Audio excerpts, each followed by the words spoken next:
Wow, just like my Dr. Ludwig the Duck drawing transported me back in time to a real-life lab, I was able to draw myself out of harm's way and back to my studio. It may be impossible for us humans to move through time, but I know that with God nothing will be impossible. Clutching the radiant, strangely warm metal on her chain, Mary ponders the physical impossibility of what had occurred and how no one in her faithless world would ever believe her. Try as this godless world might to steal my faith, just like in my nightmares, I do know of 5 modern saints who were capable of being in 2 places at once. St. Padre Pio and St. John Bosco were among them. Before Pio and Bosco, there was St. Anthony of Padua and St. Francis Xavier, and a Peruvian lay Dominican brother, St. Martin de Porres Velasquez. These holy Catholics could transcend the laws of physics in order to accomplish God's will.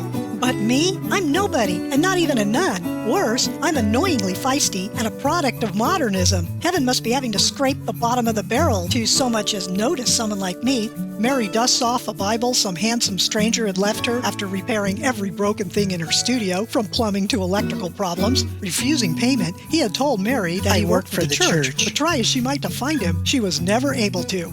Closing her eyes to pray before opening her Bible, she inquires, "Lord, did this really happen, or have I lost my mind?" With eyes still closed, she opens to a random page and points to whatever passage the Lord prefers. Her finger lands on Matthew 17:20. Quote, "For truly I say to you, if you have faith as a grain of mustard seed, you will say to this mountain, 'Move from hence to yonder place,' and it will move, and nothing will be impossible to you."